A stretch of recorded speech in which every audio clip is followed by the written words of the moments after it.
First of all, thank you so much for your patience and for so kindly waiting for Lloyd and I to kind of operate our one-man and one-woman show.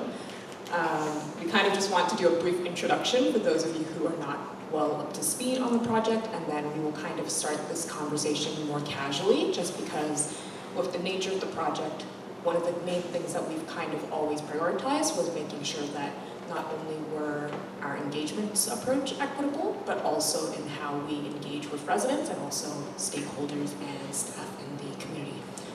So, for those of you who don't know me, my name is Regent Park. I am a resident of Regent Park in one of the older phases, and my background is around community engagement, youth engagement, and also urban planning. I'm also the development coordinator at Trail, and I've been supporting Lloyd with this project for about a year officially, but we've kind of always been talking about the idea of, like, what is like an ideal community? Like, what does an ideal community look like for folks who have mobility disabilities and accessibility needs? Because kind of where Lloyd and I intersected with this was that originally we both worked as Regent Park TCHC community animators with TCHC. So it was from there that I really met Lloyd and kind of understood, like, how does someone with a vision impairment and also a mobility need kind of engage in the community so passionately and so like well involved and engaged as he is. And then for me, it was more so because I have an elder parent in the family who does have a mobility need as well. She has a spine injury, so one of her spinal disc plates are not aligned, so she has like a limited reach, and that's also something that we will be talking about later today in the presentation that we have prepared.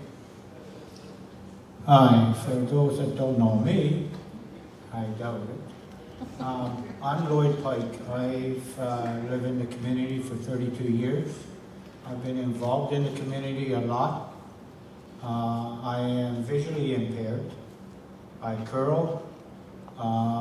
When I met Vivian, one of the things over, I guess, almost 2 years now, one of the things I wanted to do before, not just to do something to help people with disabilities in the community, is to kind of make a clear language of the AODA policy that the government had out.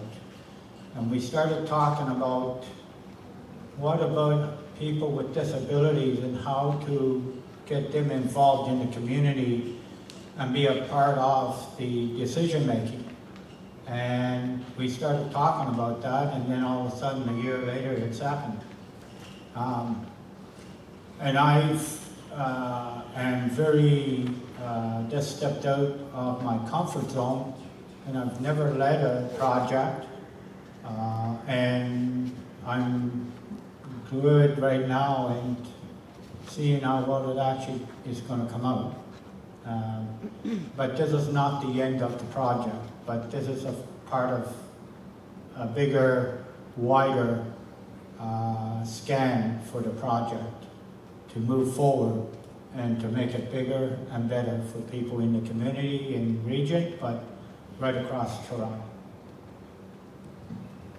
With that being said, we kind of want to kick this off as more of a casual conversation, so I guess kind of provide an overview in terms of the progress of the project so far after kind of a year's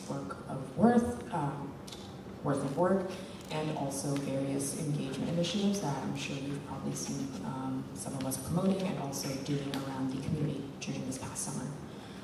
One of those engagement initiatives being a roundtable discussion group with some of the residents in the community who have either a mobility disability or use a mobility device, and their insights have also been recorded in our presentation today, and we'd also like to share some of the solutions that they've kind of promoted and encouraged through this project so that we can collectively, provide better engagement and accessibility for everyone so that as much people can be engaged as possible in the Regent Park community, no matter their capabilities or abilities. I guess kind of to start off, Lloyd, what really kind of made you want to dive into this project? I know you kind of touched base on where it all started from our kind of conversations about the AODA, but I guess what kind of drove you to pursue this project? I think over the years, I've personally been involved with Sunday in the Park, and I think that I never really seen too many people with disabilities participating in different committees or in region. And I'm surprised it took this long to try to get people with disabilities to participate to help make decisions. I've always believed that if you give us an opportunity and give us a chance, we can prove you wrong. It's believing in yourself. I believe in myself and what I can do and what I can accomplish. And I think that's what got me into the community and sitting on the safety network a long time ago with my friend Inez, and to be able to make a difference to other people and how I get around in a scooter, how I see things. And I think that really encouraged me to know that I can make a difference if I continue to participate in the community. Definitely. And I think one of the other highlights you had initially presented to me was that also there's a lack of representation in terms of engagement and also the types of populations that we engage with, right? Yeah, I think that we need to figure out a way and how we can reach out to others in the community to participate, because there's not enough of us doing it. When you leave it to one or two people, you can make a difference, but if you have more different voices, it really will make a big difference in this community when you get them to participate and they feel good about themselves. And that will help them with their self-esteem. That'll help them to give them that drive they need to be able to move forward and to be able to participate in the community. And now kind of the burning question I think a lot of people have had for us throughout this project in terms of how does mobility and the Regent Park Safety Network and the SDP kind of all come together? Do you want to go stab at that first? I know it's a lot to unpack. You know, I just can go back to the memory of when this park opened up. When I was in my scooter and I almost fell off the top edge of the park stairs. And I kind of thought about that. If there wasn't a line, an orange line, yellow line, and people were pushing you one way or the other, it's very easy not to see that and make a turn and fall over. I think about when I see other people walking with walkers or with canes, and myself trying to get around in the park where you got to go farther away to get around something than you do when you can watch people cut across the grass. And I'm going, you know, why is it that we always got to be the ones to go farther around to get somewhere? And how can we make it easier for others to not to stress out, not to fall in a crack somewhere, trying to get across the park? I think about those. I think about nighttime, the lights, when there's no lights or the lights are not bright enough. You know, safety is about everyone, not just for us, but it's for everybody. If we make it easy for people to know and find their way around the park, everybody will prosper. Everybody will be able to meet with their friends and not have to take the long walk around or a long drive around. I think it's important that we work together to make it happen. And I think it's time now to be able to get the people together. And I think that that's one of the things that's still got to be done. There's not enough, there's stuff being done, but not enough. We need more people involved. Definitely. And I think that kind of to add on to that in terms of how we kind of, I guess, intersected on this project. I'm a huge planning and design nerd, if that wasn't apparent already. So when we were kind of talking about, like the layout of a park and how do we kind of create better parks in the community now that we are approaching the kind of final 2 phases of Regent Park, and then also just thinking about beyond the boundaries of our own community in terms of everyday spaces and locations that we kind of all go to. Safety is not always just limited to necessarily our own personal safety, but also sometimes, the physical environment itself. So things like cracks in the sidewalk and how they make it harder for folks with mobility devices or scooters, and even through the engagement initiatives that we've kind of done throughout this project, we've also found out that a lot of parents with scooters or strollers have also come out and said that, like this is something that I've kind of wanted to talk about and engage with, but I didn't really know where or how to kind of begin the conversation,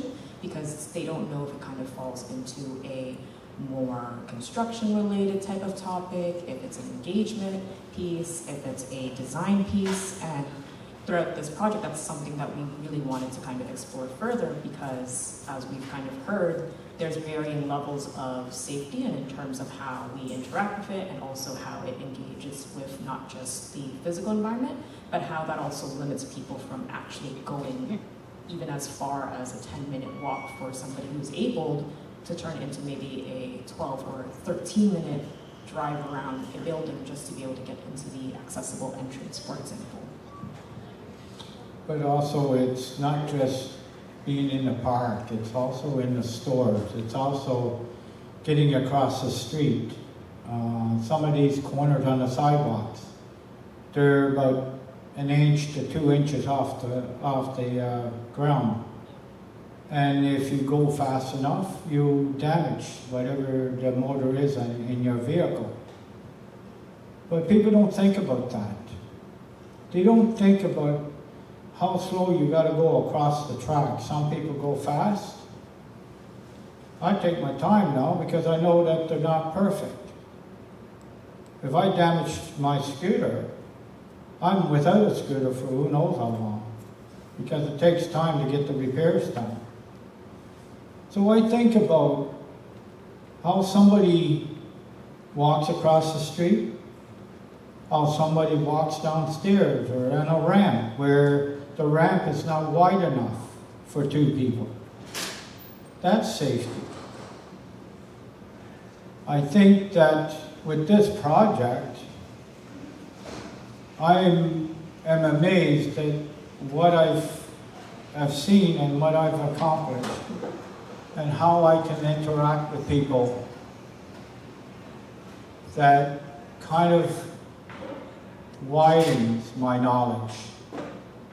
Not just because I'm visually impaired and I'm blind, but it's because the knowledge that I get from others, to know what they got to go through to get around, and to be able to enjoy life the way that they want to enjoy life.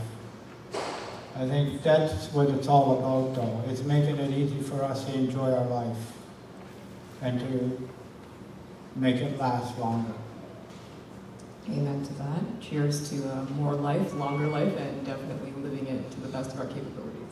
I think also, just to kind of bring it back to the full circle, in terms of how we kind of wanted to interact this with the social development plan, one of the main reasons being that part of the kind of social development plan's missions, and I'm sure that Lloyd can kind of speak to this further as well, is that we want to make sure that we're being socially inclusive and also cohesively building our growing and still growing community to be able to engage all residents and all community members in the community, whether they're stakeholders, whether they're youth, whether they're elders, whether they are agencies and community organizations and staff, whatever the demographic group, we want to make sure that not only are we addressing that there is, you know, a missing voice at the table, but we're also making sure that they can be at the table and making sure that there are opportunities for them to be able to be part of the conversation so that we're building a community that is better,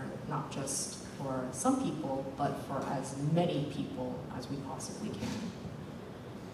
Yeah, and I'm open that with this, that my goal is not just for Regent Park. My goal is for all of the TCAC residents across Toronto, that where the redevelopment is happening, that people with disabilities will be able to be participants and help make decisions in what our needs are, and not have others make the decision for us. That's what I hope, and that's my goal.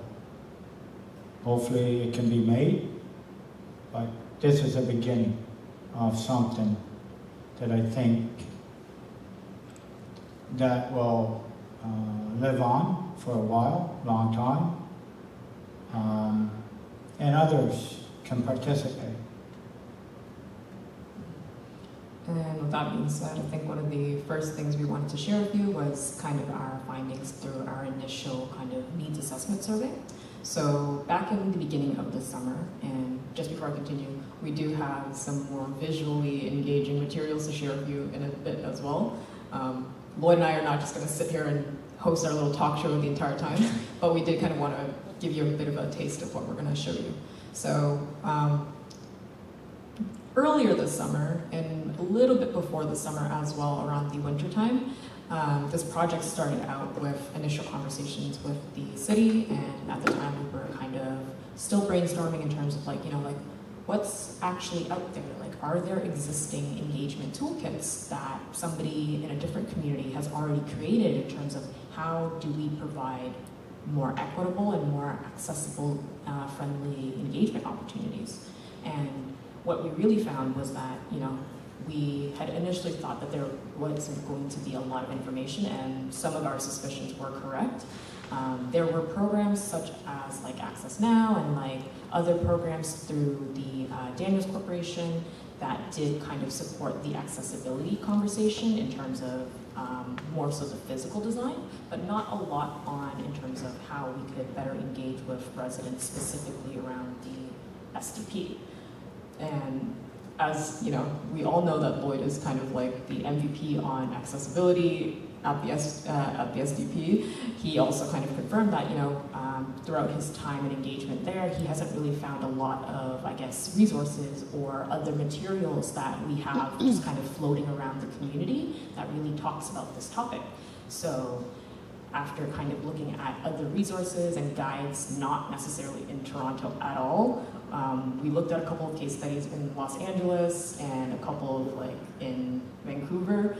Some of the projects were very larger scale, and one of the main things that we really had to keep in mind with this project was our limited capacity, both in terms of people power and also budget. Through our kind of project initially, in terms of the structure, we did do this through a microgrant with the City of Toronto. So one of the things we did was that we also engaged with a steering committee, and our steering committee consisted of some of the members of the audience today, such as Inez and Mary, and also members from the community organizations such as TCCLD, Dixon Hall, as well as TCHC and the Daniels Corporation, and also the City of Toronto.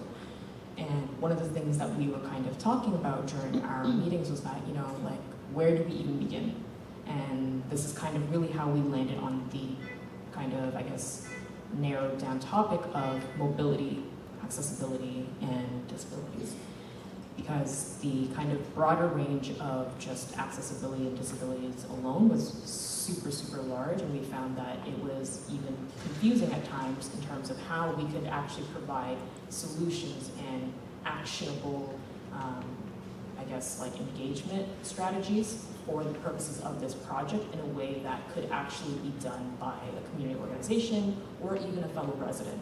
So one of the things we did during our survey was that we asked residents, you know, what areas in Regent Park do you find it most difficult to move around physically, so that we could understand not just the design piece, but more so why it was difficult to move around these particular areas, and whether or not it was more so a safety concern, or if it was relating more so to a kind of built environment around the design. And a lot of the things we actually found was that some of the kind of design elements that people had identified in the surveys, such as what Lloyd mentioned around wayfinding, so markings on pavement, things like that, were not just a design piece to make something look nice, but it was more so for a safety measure. So reflective coating in the nighttime so that you can actually see where these kinds of markings are. And again, going back to the example of the staircase, we now have a reflective strip at the top of the staircase and on the steps so that you can actually see it during the day and also during the evening. Another area that residents had frequently mentioned in the survey was really relating around to the big park and also specifically along Parliament and Gerrard, where all of the sidewalks are, but it was more so the journey to Parliament and Gerrard and the way to get there. Some residents in the roundtable discussion group had identified that they sometimes have to make sure that they are looking at the curbs and the sidewalks carefully before they kind of just run their grocery errands. And other times they've mentioned that, especially during the winter when these streets are kind of uneven or unpaved, it's especially dangerous and harder to navigate. And also, given the element of the evening time when it's really dark, you also can't really see where the ice is in the wintertime as well. So, although those may seem kind of like fairly straightforward items, we didn't really expect that they would be so consistent in terms of the answers and how many people had mentioned the same thing through the survey. I see a hand up. Yes, Did anyone mention the issues of getting in and out of stores? Yes. During the roundtable discussion group, we did kind of talk about, you know, what other areas are difficult to navigate around the community. When we had done the survey, we had provided kind of a multiple choice checklist in terms of suggestions for folks to kind of have an idea of, you know, what areas in Regent Park are frequently used and which areas are kind of hard to navigate. We didn't provide retail spaces as one of the options, but we did provide an other category.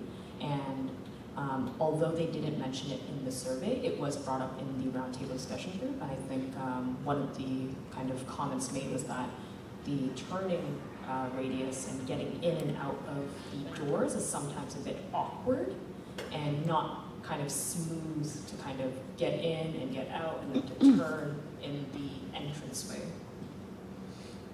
Yeah, we have another hand. The thing I just, somebody brought it up to me today, is that people are able to get into the gym because it's accessible to get in there.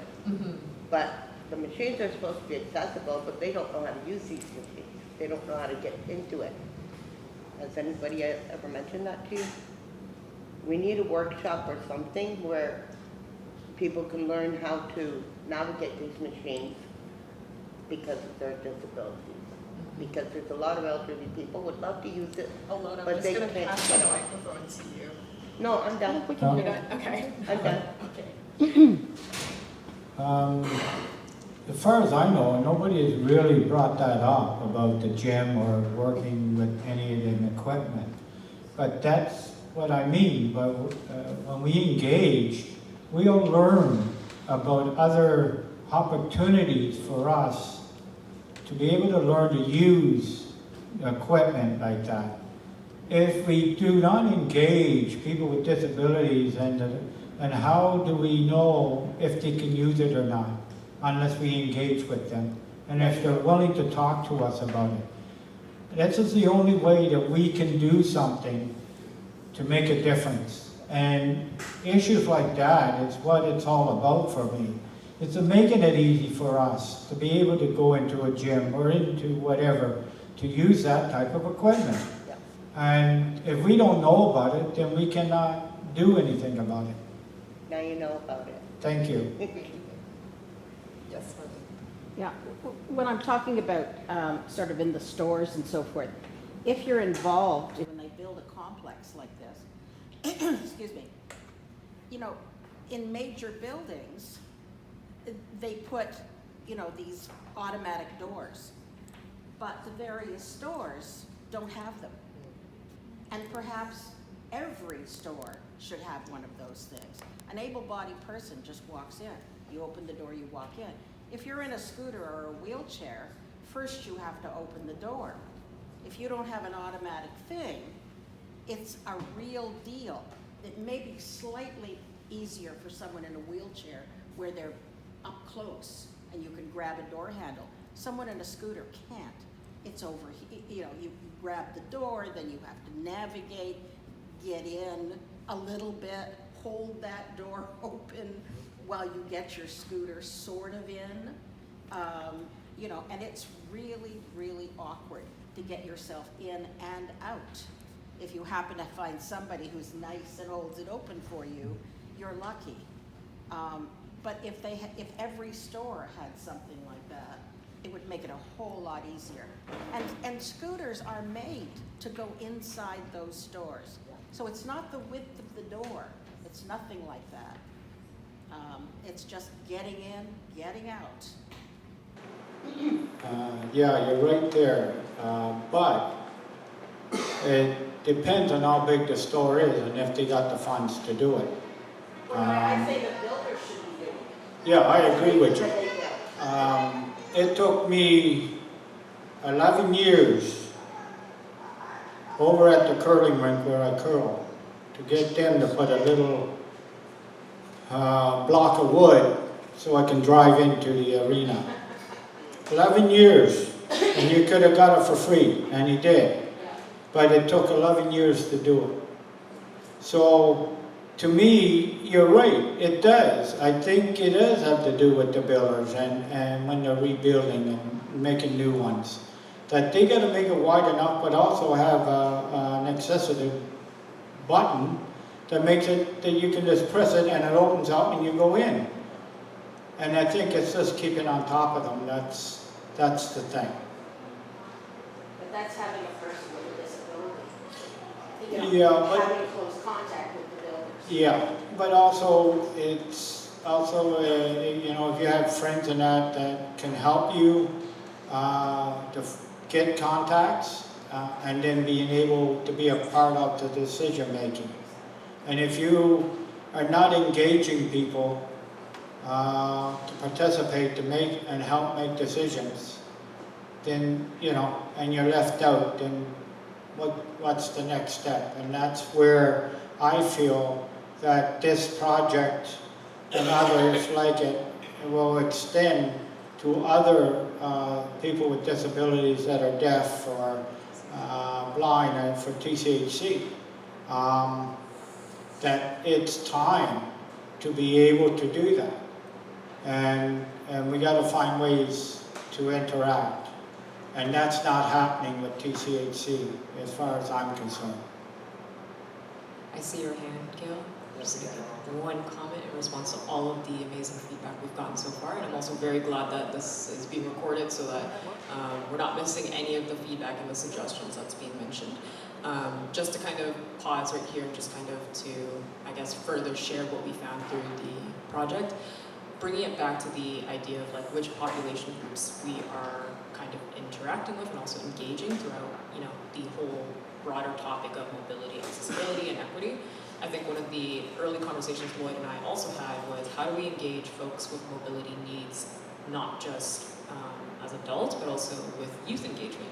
Because one of the things that we also picked up on was that there are some youth in the community who do use a scooter or have a more identifiable disability, who do have parents or other family members as caretakers. And Lloyd was kind of mentioning, you know, like one day we were kind of just chatting in the park that we see that sometimes they do kind of make their rounds or their daily trip around the park to kind of, you know, get that, you know, fresh air in and also kind of reconnect with the community. And we were kind of talking about the idea of active living and also how do we kind of address the idea that like everybody should be able to kind of have access to, you know, active living and also active health, but also how does that really benefit their livelihoods as a resident? And I think that's kind of one of the other items that we were talking about during the project in terms of, you know, how do we specifically engage with youth, as we know that sometimes they do need to be engaged with through different methods so that it's more suitable for them, and how basically everyone has different engagement needs and respond to better engagement strategies. But that's also one of the areas that we were talking about in terms of how do we get more youth out to the STP and also in the community. And I see Alana has her hand up. Another thing I noticed about some of the buildings is that their elevators are broken down constantly. Yeah. You know, like in our building, we have 28 floors, a lot of people with disabilities, and sometimes we have one elevator going, and there's 4 of them, and there's only one elevator working.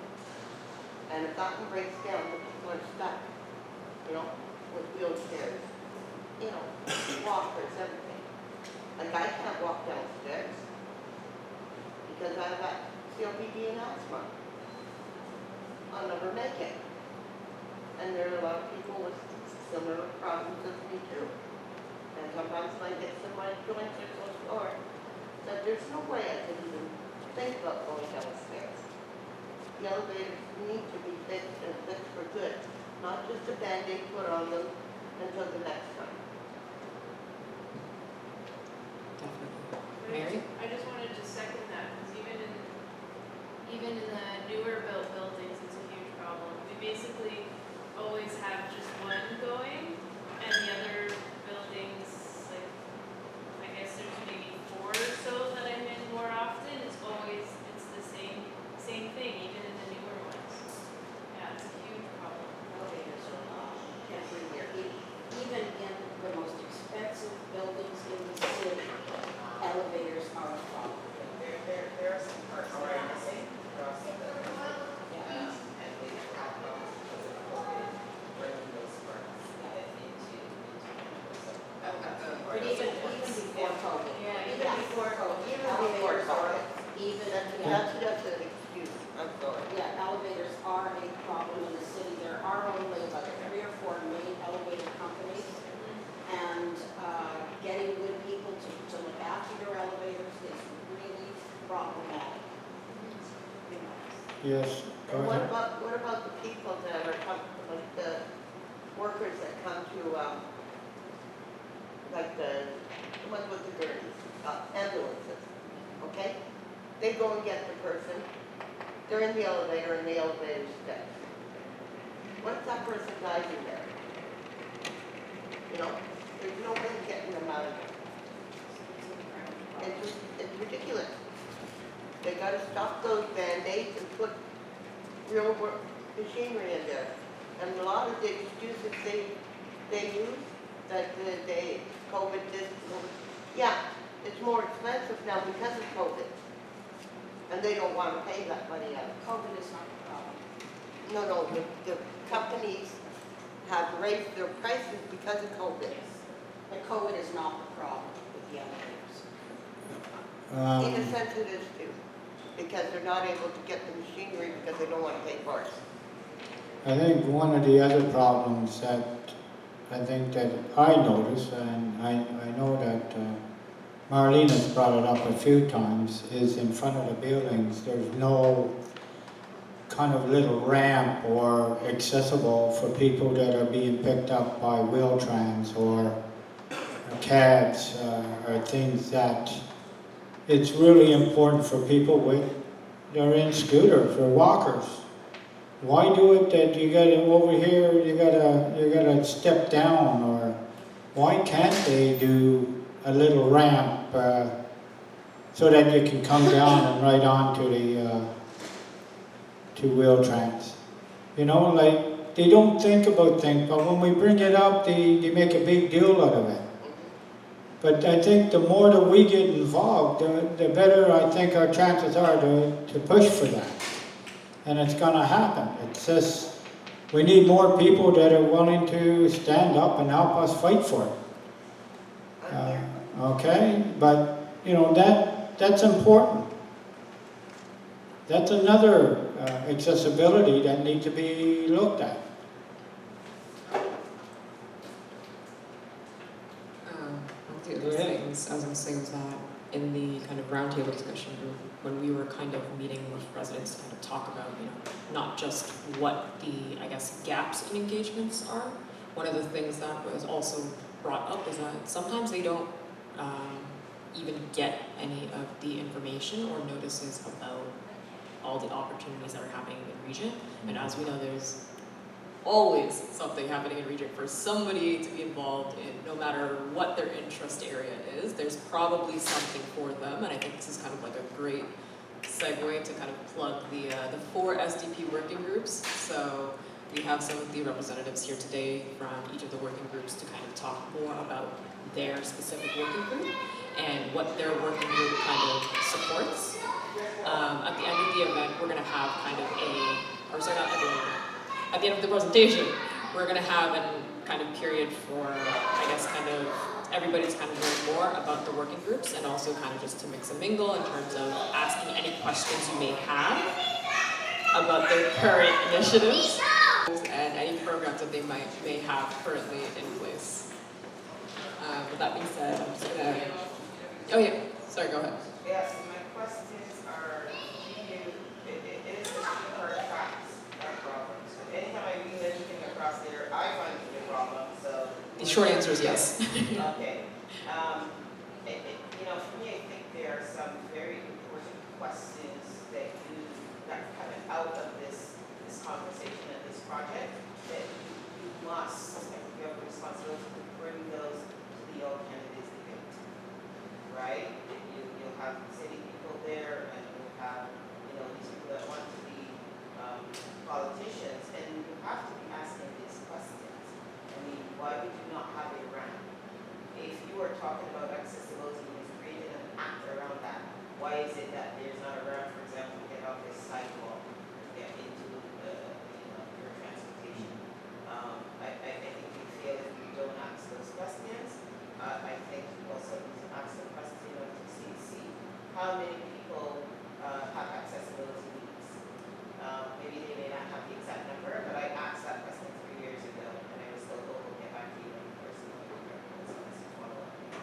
So I think you have to ask that question because you raised the CDC quite a bit. We want you to know that there are market residents that have accessibility issues as well. I think you have an opportunity as well, I don't know if you can, but every time I pass by seniors building over on Taco, I see a number of people in wheelchairs. I think that's your part of your audience that you need to tap into. Sometimes you have to do things in a more casual way rather than the kind of the structured way, just to hear people's feedback. And then I think there's an opportunity for you to do some type of activation maybe in the summer where you have like a wheelchair and you tell people, okay, take a drive down here, tell me what your experience is. Now they can actually experience it for themselves, what you go through, and that may bring them closer to the conversation. Those are my comments. Thank you. But not enough funds. That's always a problem, but you know, we can ask for money, as some Mr. Cohen in here earlier. I'm not afraid to ask him for money. You can only say yes or no, but the key is, when you ask, you tell them what you're asking for. Are you going to refuse me something that will help people with disabilities? I don't think so. We would hope not. That being said, let's kind of dive into some of the findings in the report. I'm just going to quickly transition over to loading that up for you guys. Give me a second.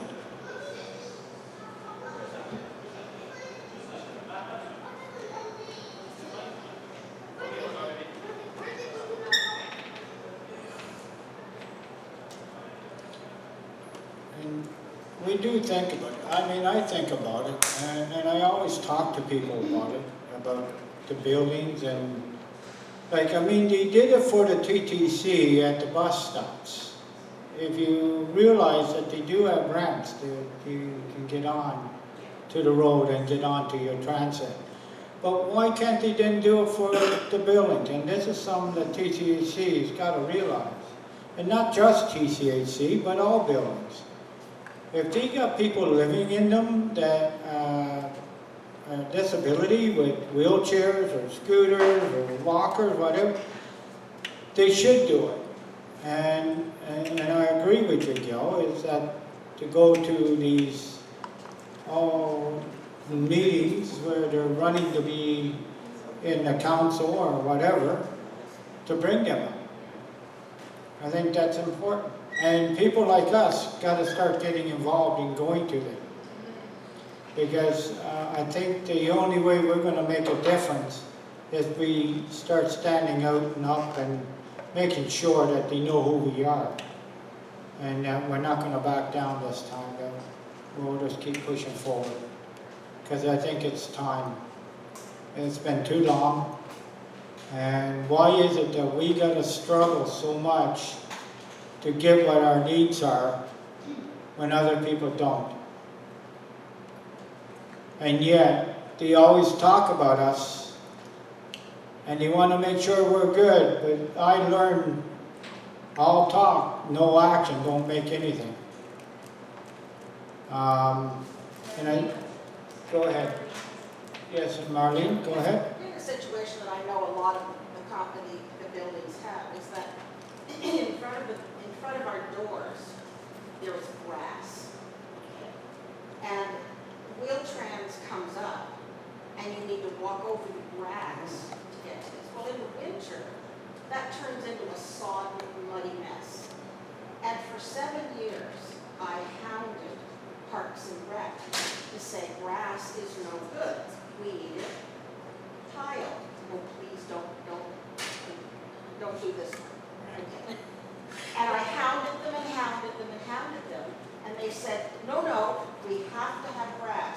Is this being recorded? Yeah. Can I not? Is it possible? They'll cut it. Okay. And hounded them, and they said, oh no, we can't do that because it's policy. We need to have grass. That's the look. I said, but people are falling. And we had one person in our building who was on 2 canes, and it's impossible to walk. I got fed up. We just did it. We did it late at night. Oh, good. And we put tile. City never noticed. I see why you don't want it recorded. I wanted to put it. Yeah. City has never noticed. They couldn't care less. They never come by. They don't know. No one falls. Okay? And it's safe. Our people are safe. And that's all I care about. Yeah. Okay? So it's so stupid. It is so stupid. Okay?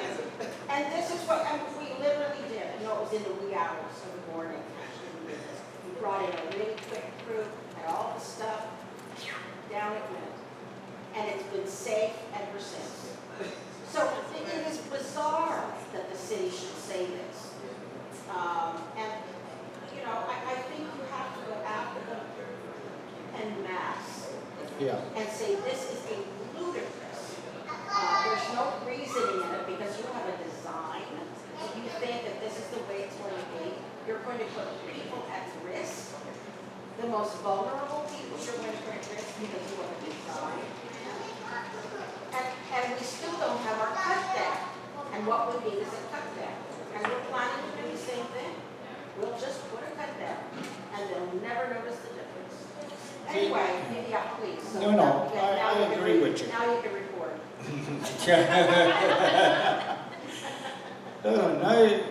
When we sat in, when they started doing this revitalization, and we talked about the way we wanted our park to be, and what they did with the dog park and things like that, that's not the way what we asked for.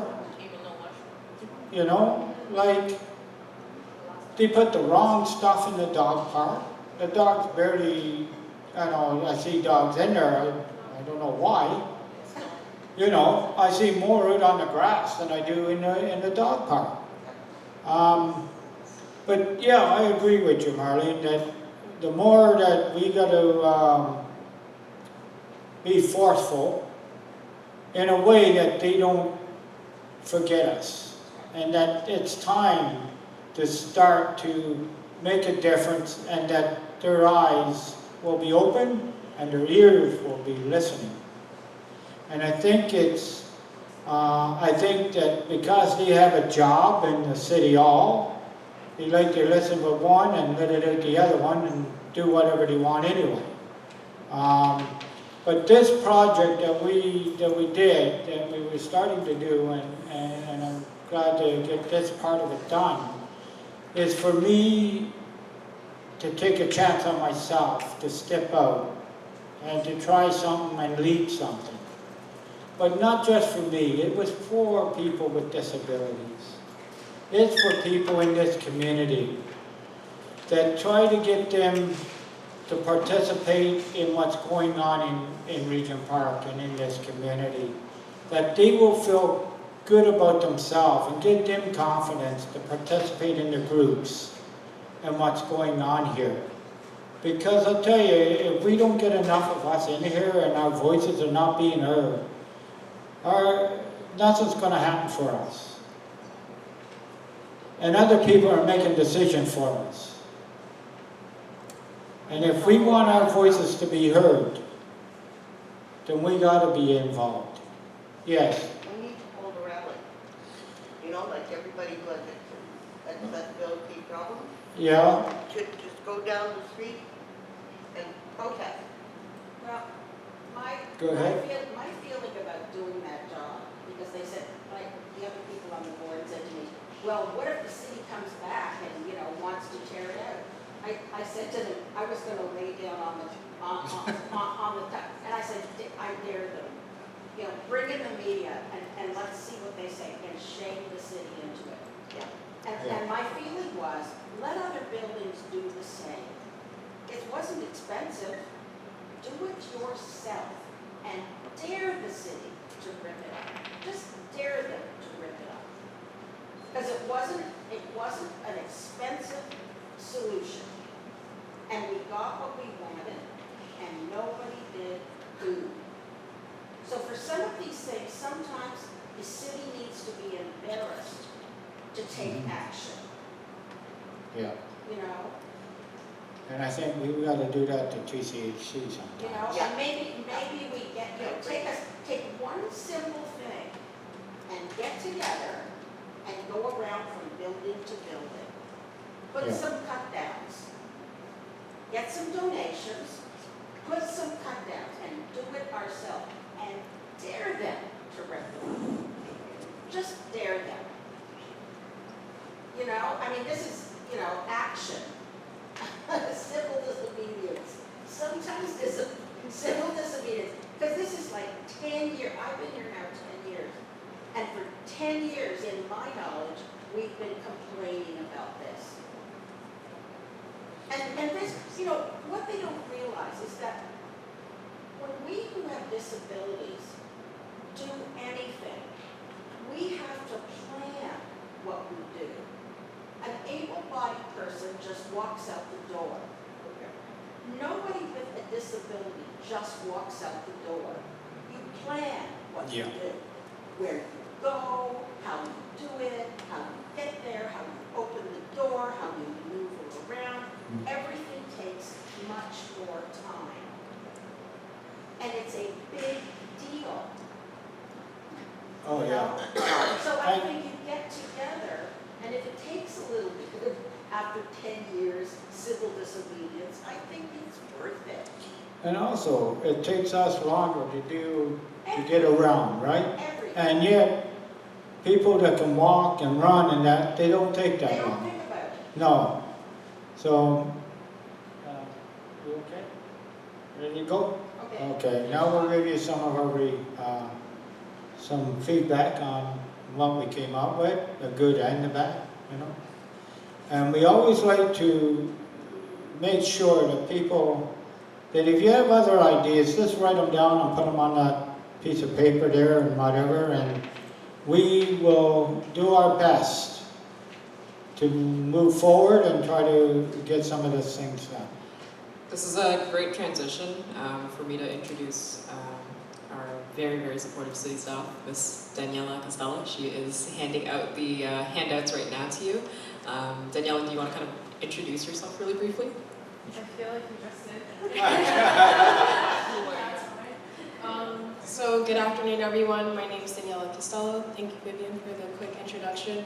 And it's truly been a pleasure being a part of this project from the beginning, when it was just conversations between like Lloyd and Vivian, and bringing, you know, like some light to the issues that different residents have been experiencing for decades, and they continue to face like different barriers, as well as I'm finding it really engaging, hearing more about how people take stuff into their own hands. Whether that's like going down the street and protesting, or hiring a pit crew to do it yourself. And this is just like the beginning of hopefully a longer project where we can improve accessibility for people with different abilities and disabilities. So yeah, I'll say that. It's been a pleasure working with you, and I will be handing out these report findings. Thank you. Thank you. Unfortunately, we weren't able to get it onto the big screen, but hopefully the handouts will serve as a good visual reference to follow along for now. We will also share the actual PDF with you after the event for those who would like to view it digitally and in the nice color that I worked so hard on to get it. You can't get it up on the screen? Unfortunately not. That, and also the instructions are all in Spanish, and I had to rely on Ines to help me read the instructions for the TV screen, but we don't have the remote. So I guess we've kind of segued into the almost last portion of today's festivities, and we kind of just wanted to give everybody a moment to kind of flip through and kind of just show you kind of the highlights that we've included here, and kind of the next steps going forward based on today's conversations, and also all of the excellent suggestions and comments and feedback that you've provided us today. So you will see that there is a dashed line through the middle, because originally we did intend for this to kind of be a more formalized booklet for everybody to be able to read through. Again, just for the purposes of our conversation today, and so that everybody is able to follow along and also see some of the, I guess, suggestions that was brought forward by the roundtable participants. We've just provided them as a black and white handout. Again, kind of really go through it, Lloyd and I really wanted to make sure that this project was as equitable as we could make it from beginning to end, and what that means is that we built that into our process in terms of how we carried out this project as well. So the reason why the kind of, I guess, report looks a bit more simple in terms of design and layout is that one of the things we've learned is that for folks with vision impairments and also low visibility, clean text with not a lot of busy graphics is sometimes easier for folks to be able to understand the materials, and also to really kind of think about, does every single graphic and, picture need to be on this report? Or what can be kind of supplementary info. But at the same time, we still wanted to make sure that what we're presenting is information that is concise and free of any kind of fluff or jargon that I know we love to kind of include into all of our reports of findings that every initiative that we do, we always have to report back on.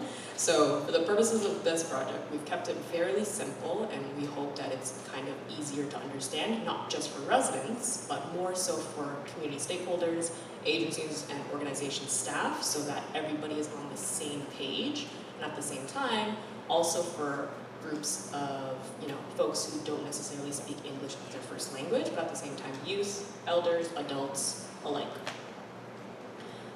To kind of go through it, on the first page we've kind of just provided a brief introduction and also some thank yous to everybody who has supported us on this journey so far.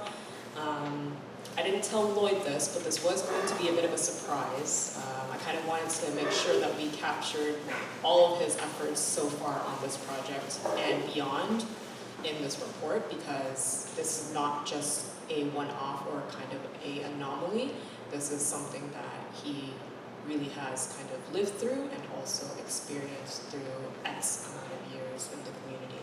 And that's kind of one of the strongest foundations points of this project in terms of why it was so important that we do this. And of course, he made a very convincing case in terms of garnering everybody's support on this as well. So that's one of the reasons why we wanted to make sure that we were very clear in terms of where this project comes from and where it's rooted in terms of process and also who's really leading this project. I'm going to pass it over to Lloyd. Do you kind of want to touch base on, the importance of leading with experience and also, I guess, in terms of carrying out the project while folks kind of read through the first page? God, don't know what to say. For me, I think it's the struggles and the frustration of being able to get around in Regent Park and to be able to watch people in wheelchairs or having to go around. And I many times have gone on safety walks, and I can only say that I have seen how far, what I had to do to just meet up with them on the other side of the building. This, to me, is something that has to be dealt with. Somebody had to be able to voice their voice, to be able to make a difference in this community for everyone. I felt that our needs were not being met. I felt that, that if I don't say something, who would? And I think walking with Inez a lot and talking with Inez a lot and listening to her saying, geez, I've learned a lot from you, not knowing it. And talking to other people in the community, saying, how do you do it with your vision? I don't know how, and I'm being honest. I live with it all my life. I just try to live my life as full as I can. And whatever comes in my pathway, I try to help and guide. If you want my wisdom, if I have any, and I know I got lots, and we sit and we talk to get to know me, yeah, it's amazing what you can do. And the only thing I ever ask people is to give me an opportunity and a chance to prove myself. And when you get that opportunity, when I work here at Daniel Spectrum as a vendor support staff, and I'm proud of it, because I outlasted everybody else that worked here. And I'm the only one that works at Artscape that's visually impaired here. They give me a chance, and I proved them wrong. This project means that I am successful because I made a chance and took a chance and stepped out of my comfort zone. First time I've ever took a chance to lead a project, and it was something that I really enjoyed. And I hope that you guys learn and take away from this that you can do anything you want to do and believe in yourselves, because I believe in myself. No matter what comes in my way now. It might take me some time to learn to work with others, but at least I know that I can do it. And this project, I think, proved that I can do that. Thanks, Lloyd. I think that deserves a round of applause.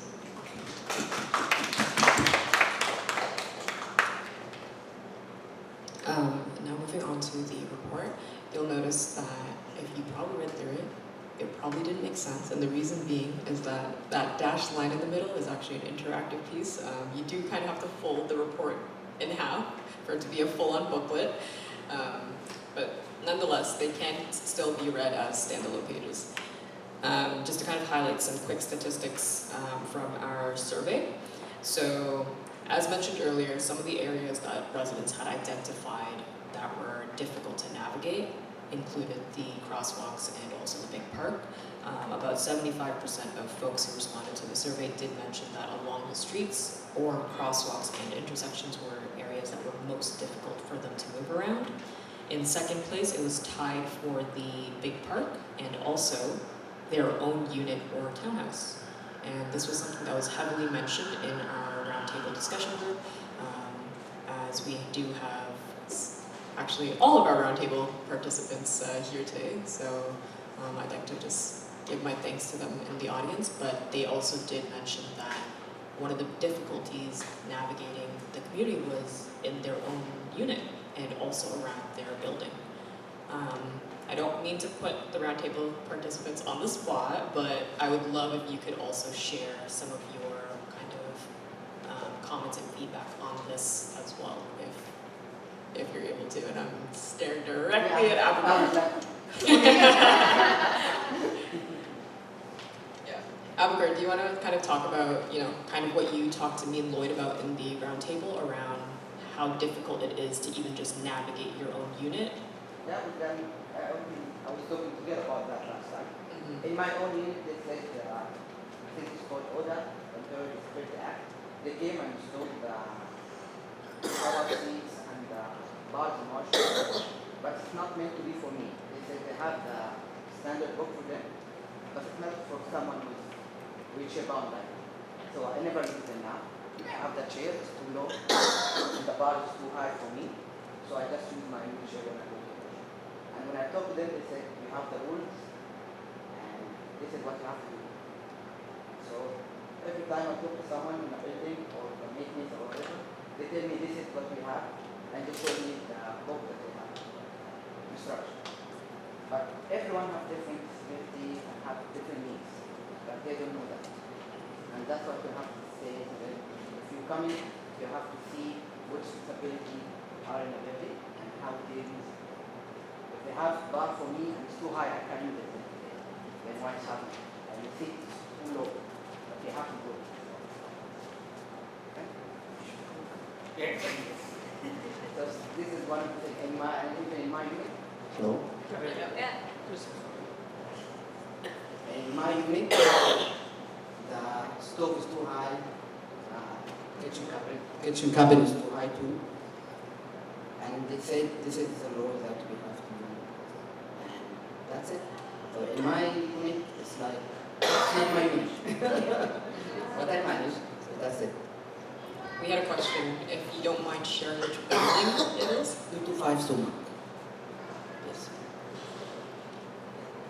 Now that Old building. new movement. Yeah.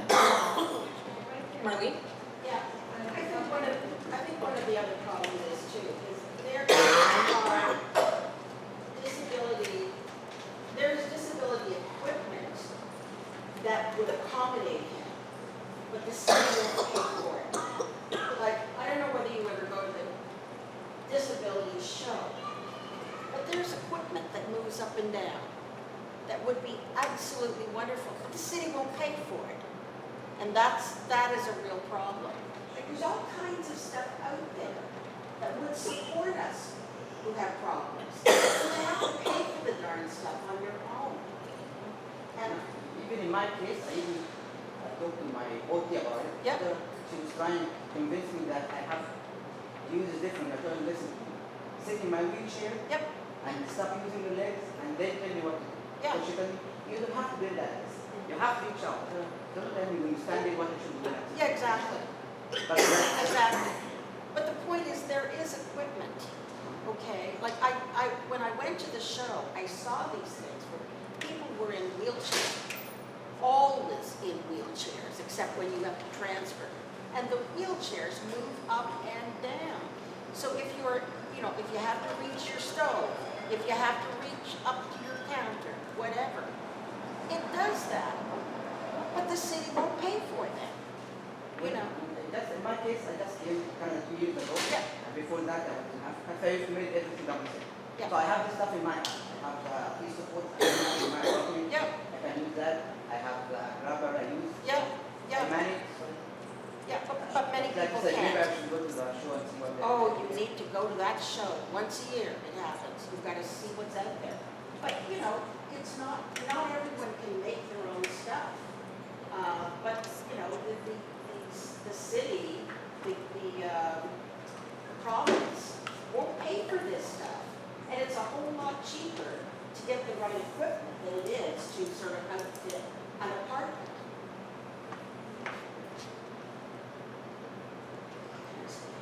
I see a hand from Mary and then Inez. Yeah, I'm more just the example of what you're going through feels like I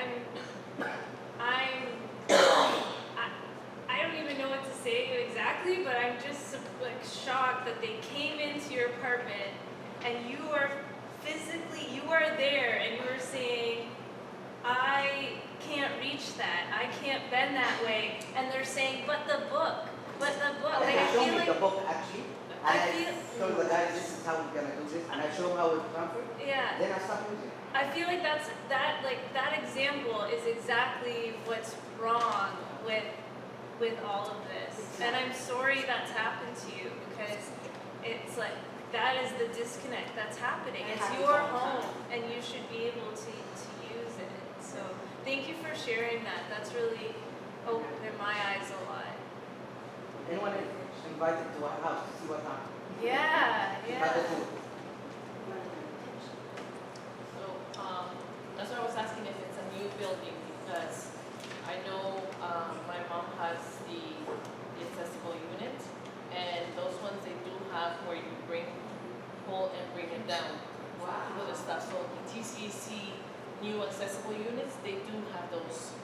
Wow. Even like the shower and all that, it has the seat that comes out for them to sit in there.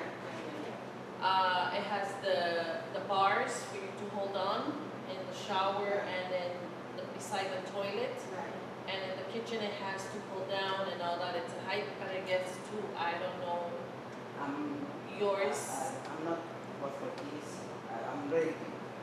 Oh, I okay, just because in the went online and I saw TCC, there's only the door is wide for me to fit in. That's why I okay, ended up and the there. TCC buildings accessibility, the new ones, they do provide all those. How many units would they have in it? I don't know, but I know in 150 has a lot more. In 21 Tubman, and it's in, I think in a certain floors, they do have in each floor.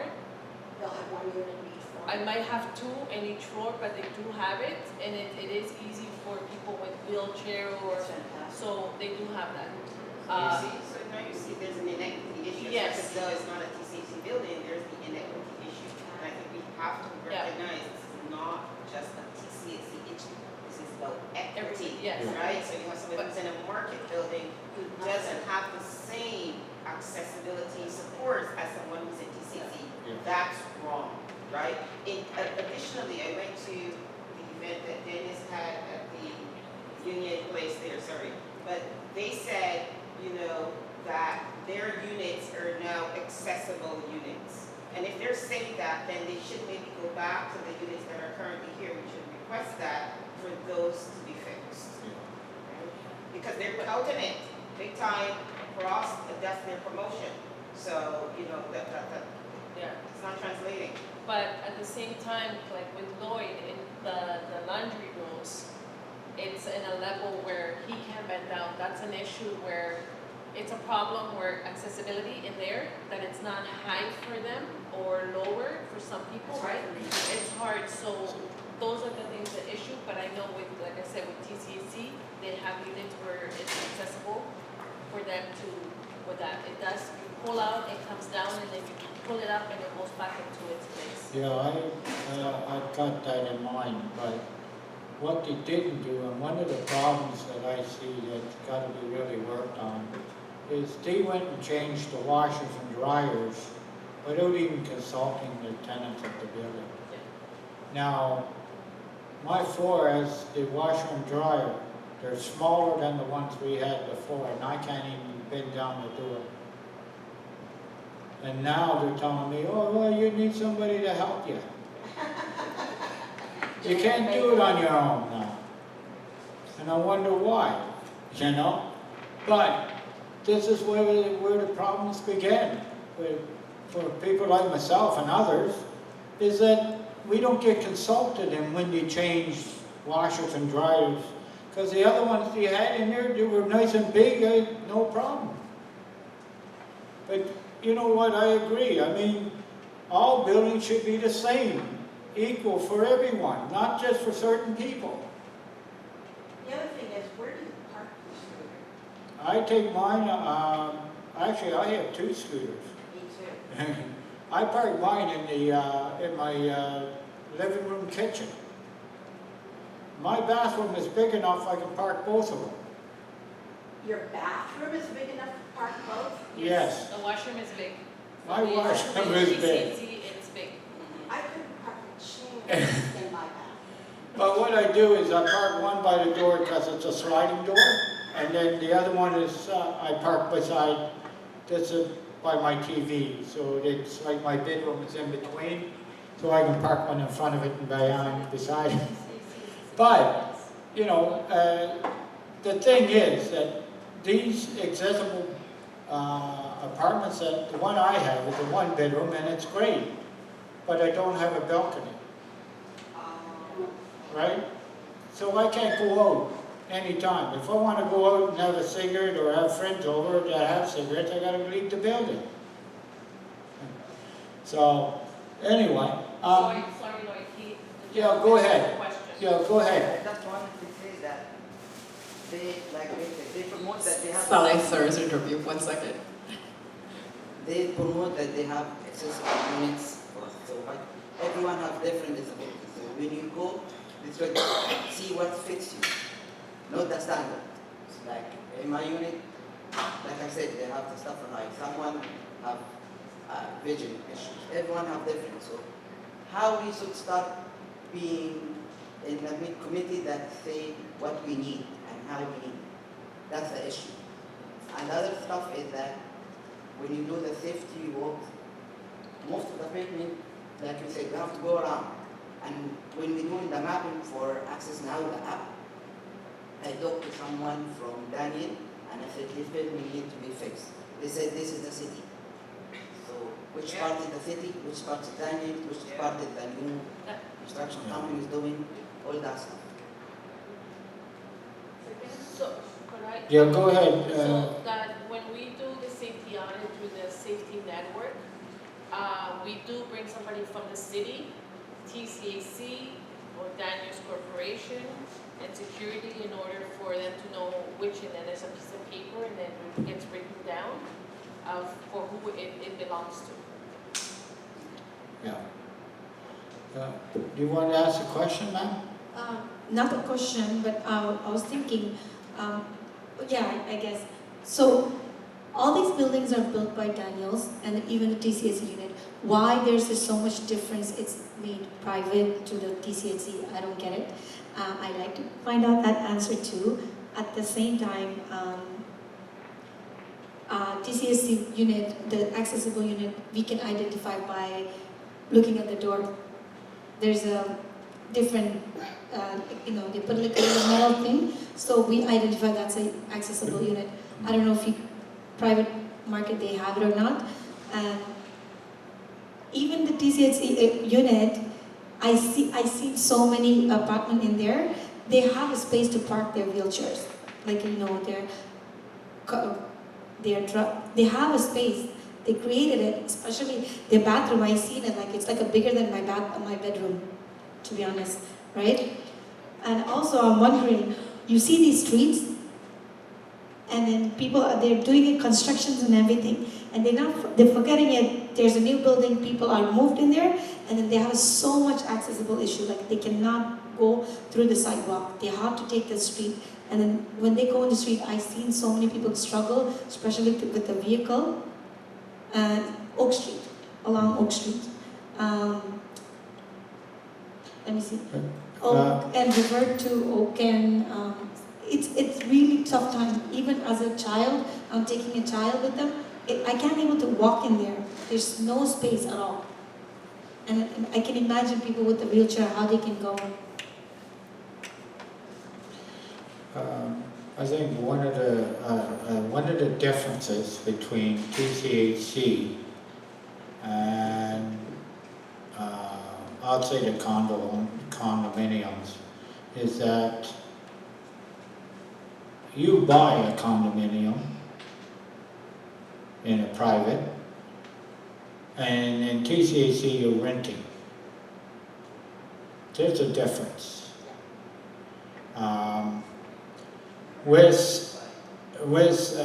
I mean, I just find that when you're with TCAC and you're renting their apartments, I find, and this is just my own personal opinion, too many interruptions, too much going on.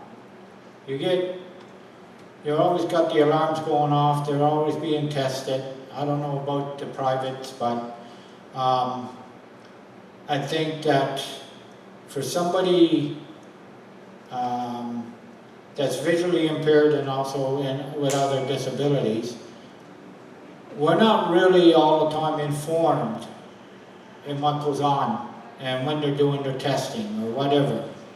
But in a private, you're trying to own the home and buying it where you're renting in TCHC. That's the other difference, I think.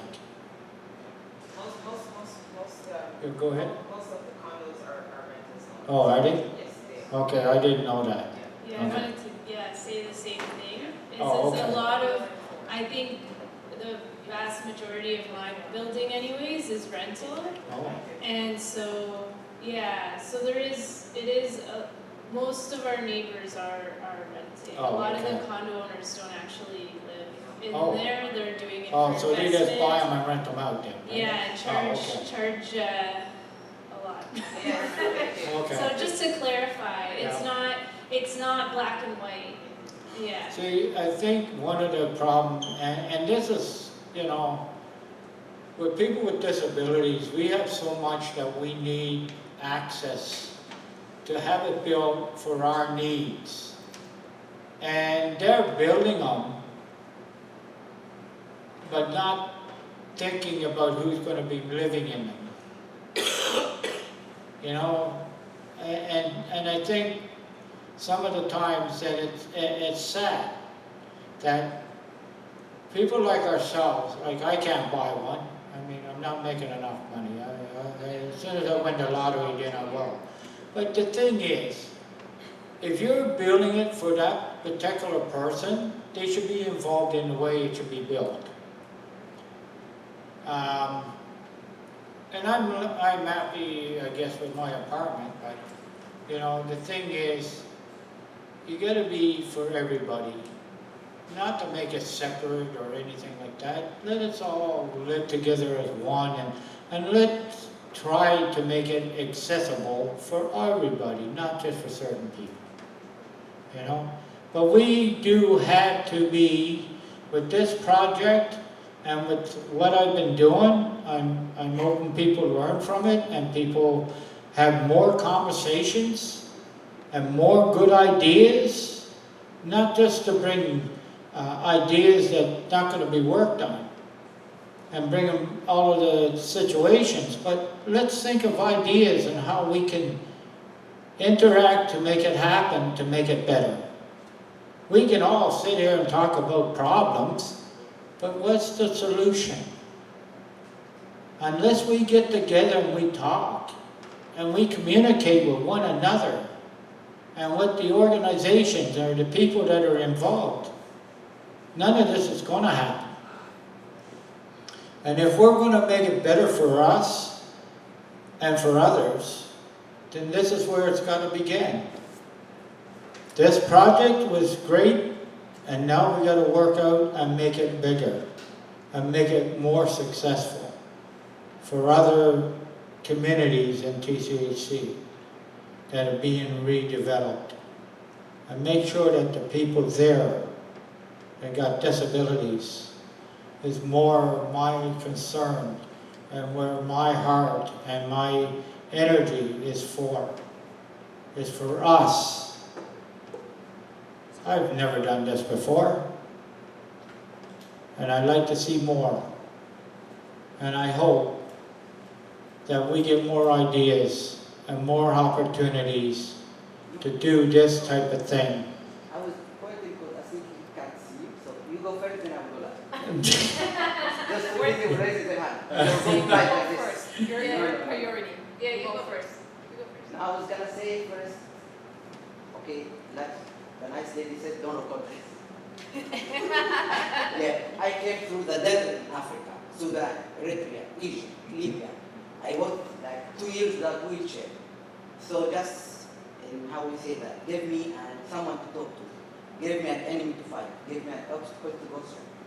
We're talking here, but who this much is gonna go forward? Why do you have stairs? At some point you have babies. You need a stroller for your kids. Why we don't have ramps everywhere? That should be standard. You don't have to have someone who needs ramps. This is, you have grocery, you're moving your grocery cart, cane, whatever. That's, why do we have to fight for simple ramps? It's not people, accessibility only who need ramps. This is what I don't need that one. So that's why we should start with ramp is for everyone. The accessible body, that should be standard. We don't have to talk about that. This is not for us, this is for everyone. So this is going to be the basic. Then we start moving from that. But who should our message go through? Lower the starting this committee, I think we should have more committees. It's like we have 5 community groups here, right? So we need 4. We need more disability or abilities or whatever you call it. As long as we have more, then we have to. It shouldn't be one person or one committee. So everyone should start about that. And I was just talking to John about the gym. We don't have accessible gym. You have to go to Variety Village. And that's you have to wait for it. We transfer 2 hours. I go for the gym in my house, in my building, or the aquatic center, or the community. They don't have disability society. So we have to go all the way to Variety. All this stuff. When you go shopping, you go the alley that too short mall. You have to go around.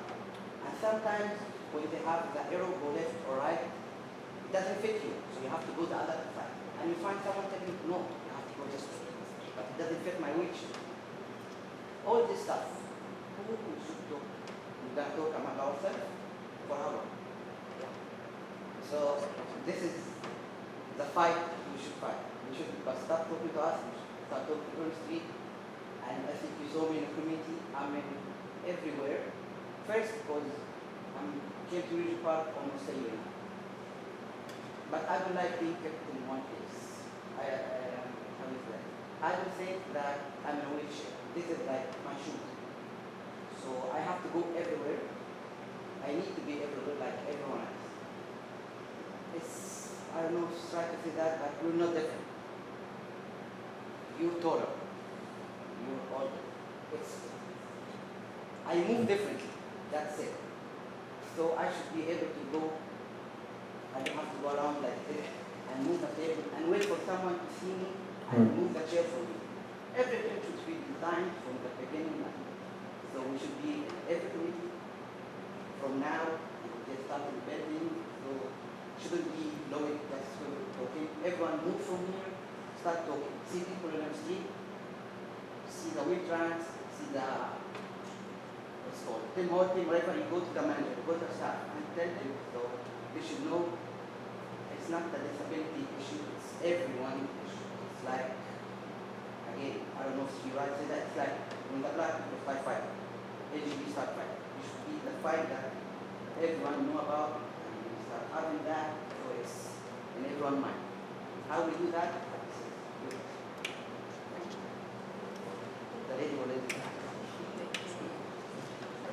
Yes, is not enough. She doesn't need a microphone.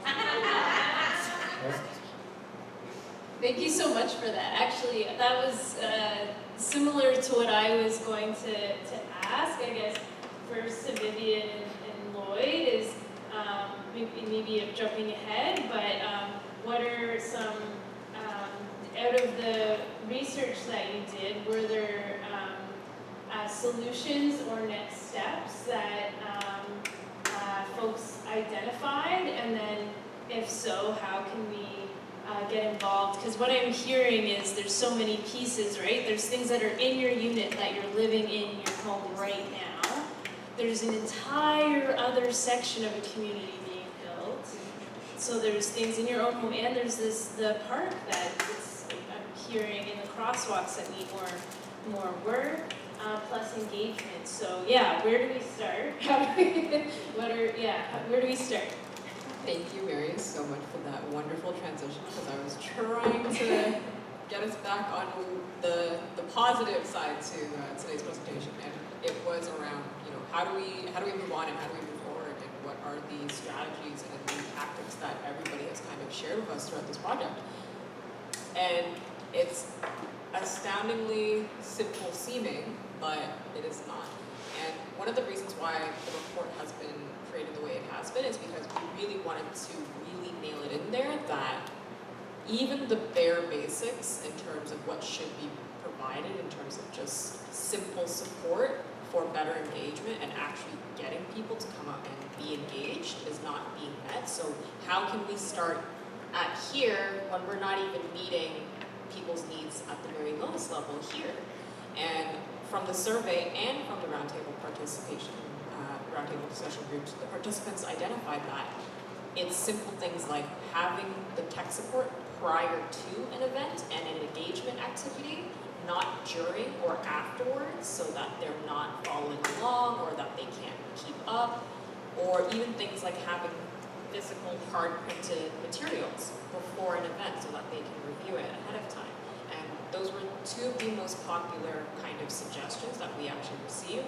And we were a little surprised because we thought it would just be we thought it would be a bit more, I guess, elaborate in terms of like, maybe there's something we're totally missing that, we haven't identified in the questions we've been asking up until this point in terms of why folks are less engaged or why folks aren't engaging if they have a mobility need or a mobility disability. And it was really just breaking it down to the simple bare bones of, the support wasn't even being provided at the base level, so how could they even come out, or how could they even find out about all of the programs that we run and every single event that we do? And some of those things included just things like, having space to write notes, having space to draw diagrams versus actually having to write words out, or even just having materials that are actually smaller in size so that they can actually be held while you're sitting in a scooter versus having like very big chart paper for an engagement activity. So things like that were, although may seem simple for able-bodied folks, is not always being met at the correct level of engagement for folks with these mobility needs, because it goes beyond just, I guess, literacy and kind of, whether or not a person is engaged or not, but really the comfort level of how we're accommodating them is really what we kind of understood, what was being communicated through the results. And just to answer your question about where do we go next, or what the next steps are, this is what I thought that the next steps is. And this is just from my sitting around thinking about it and talking to Vivian or bringing it up to Vivian, is that what I'd like to do next is to meet with the City of Toronto, Tridel, Daniels, myself, and TCHC, and sit and have a discussion about where do we go next from here with all of the discussions and then probably I'm open, and just cross my fingers anyway, maybe get a wider involvement with people with disabilities, to sit down in a roundtable discussion and bring the issues right to the people that are doing it. That's what I want to see happen. That the people that need these, it should be the people like the city, TCHC, Daniels, and Tridel, to sit and listen to us. This is what we need. I think to start off with the 5 of us sitting down, see what we have and where do we go and how do we make it better and go forward. And then if we're lucky, then get a big roundtable discussion going and to make it happen. Marlene? Sorry, I was next. Go ahead. No. So that's what I was gonna say, that it starts with the city. I mean, this has been going on for decades here in Regent. It's been consultation before even the legalization. And it's been, our voices haven't been heard the way it should be. And I'm talking our voices, I'm talking as a TCAC tenant, that we've been having this problem for decades. Daniels Corporation had the designer graphic of the units from TCAC buildings, where myself and Soraya sat in there, and we didn't like the way they were doing their graphics. So they didn't like the questions that we had as a parent, where they had certain things that wasn't the way it should be. We went, they never called us back because of our ideas and suggestions or comments. We were never called back. So now with Tridel coming in for phase 4 and 5, it's important for you guys to join those meetings and give your ideas and suggestions, because at the end it's, and I always push for people to go to those meetings because it's important, it's very crucial for you to put your input in there. And at the same time, the city, now election is coming. We need to hold them accountable, whoever gets elected, which I don't like none of them. Hold them accountable because they're coming into this writing, and we need to hold them accountable for what needs to be done in this community. So it's getting your voices and push them, not them push you, because we're the one who's electing them for them to do what it needs to be done in this community. So that's my thing, that it's just we need to push. My feeling about those consultation meetings was that was something they said they would do, they didn't. I don't think they were meaningful, and I don't think they ever really wanted answers. I went to those consultations as well, and I don't think anyone was really listening. My feeling about getting those people together and going to the meetings, you go with concrete suggestions. You don't walk in saying, what should we do? You go in saying, this is what we should do, and we want it done. You don't go in with, gee, let's talk about it. We've talked ourselves to death in this community, and many of you much longer than I. But I think 10 years is a long time. So if you've done it for an extra 20, that's ridiculous. That's ridiculous. 33 years. 33 years, that's ridiculous.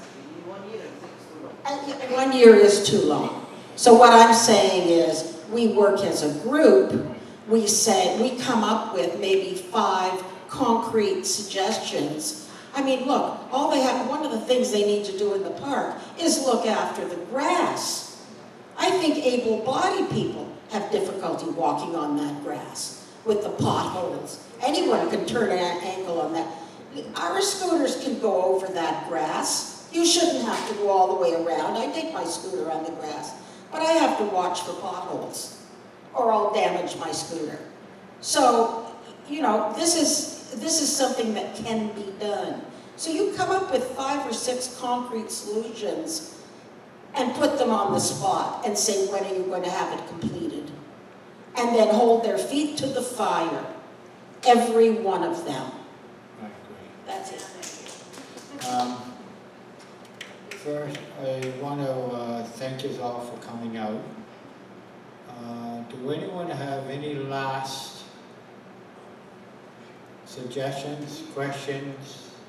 I want to say yes. I completely agree that park needs to be really well, need to be maintained. Actually, I actually fell and I broke the the bone. It took me like I'm still suffering for the pain. Anyway, I went and complained to them. The answer I got was this: why did I run in the park? I'm like, excuse me, why do you build the park for? I can't run in the park. It's because I'm getting older. I'm like, only kids can run. Excuse me. I'm like, and that's the answer I gave it to them. Anyway, but as I'm saying that, I actually want to be involved in this, to be honest. I'm also getting older. I also want to be involved. I have my mom who actually had both knee surgery, and I know how much struggle she go through. We don't know. We all getting older. We don't know what's going to happen to us in the future. So I want to fight for myself to have an accessibility proper unit, right? And then even like some of the people that even who has kids, and then they go through a lot of heck of a time, especially when they have surgeries and everything. I've been through it. I know how that feels. So I actually want to be involved, and I want to fight for those people and for you guys as well as future me as well. So thank you for this opportunity. Thank you. We have a new slogan: this park can make you disabled.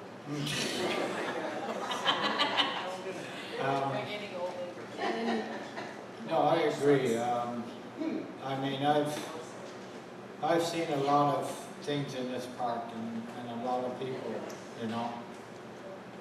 I appreciate you coming out and being patient at the beginning. I hope that what you've learned and take that and read it, and if you have any other, you know, great suggestions and thoughts, please let us know, because I do mean when I say I didn't expect to be doing this or to do what I'm doing. I only wanted to do a project to make a difference in this community and try to be a leader and to make sure that what we need gets done. Who knows how much longer I'm going to be around, or how much longer in this community. I think that it's important that we as a community get involved, be consistent, be voiceful, and figure out ways how we can make sure that these people hear us. And be a part of it. I've been proud to take an opportunity to lead this bit of this part of this project. My goal is to put an application in to get more funding to expand this project to right across Toronto and TCHC communities for other people with disabilities, so that they can participate in their communities and be a part of decision making. Don't forget the market people. Oh no, I don't forget the market people, but I think that we all I had to start somewhere. And yes, the market people are important, but I think that we need to find out about people that live in TCHC so that we can work with them and then bring market people in as well. It's just, I gotta start somewhere, right? But I do appreciate you guys coming out, and I hope that you have a good day, the rest of the day. And When's the next meeting? well, I don't know yet. as soon as I finish this, I gotta go to work. So, you know, my day is not finished. But I want to say thanks a lot to you all. And like I say, this is my first shot at being a leader in doing a project. And I hope that we continue to work together and make this community the best that it can be. Thank you. Mary has something. Mary. You wanna go first, Rashida? No, I just want to say thank you, Lloyd. I think this is a good start, whatever you're doing it from you. There could be a lot of leader can come out to support his work, right? Amazing work, a big round of applause for him, and thank you so much. And yes, I'll be with you all the way to fight for the whatever we need it. Yeah, thanks for the amazing meeting. I'm looking forward to the next one. Thank you. Yeah, thank you. Actually, that's what I was going to say too. Thank you so much to Lloyd, Vivian, and everybody else, everyone that worked so hard to give their voice and participate in this project. And I think I heard so many people say the same thing is, okay, we need a committee. So you're saying, okay, we need to prioritize. I definitely see that as the next step too. When's the next meeting? There's all these people here that want to support this, and I'm sure there's a lot of people out there that we just don't know yet that will want to be on board too. So I think we can really narrow in on our priorities and move things forward. I think my right now is to get the final paper into the city, and then try to work to get more funding so that we can do this. So I'm learning as I go how to fill in an application and fill in to get funding. And then as soon as I know and I want to thank my oversight committee that had about 12 people that really oversee what I was doing to make sure I was being on time and doing things like that. So thank you very much.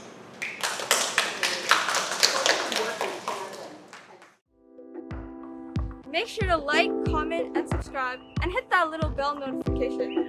And don't forget to check us out on all our social medias. And if you want to see more, check our website.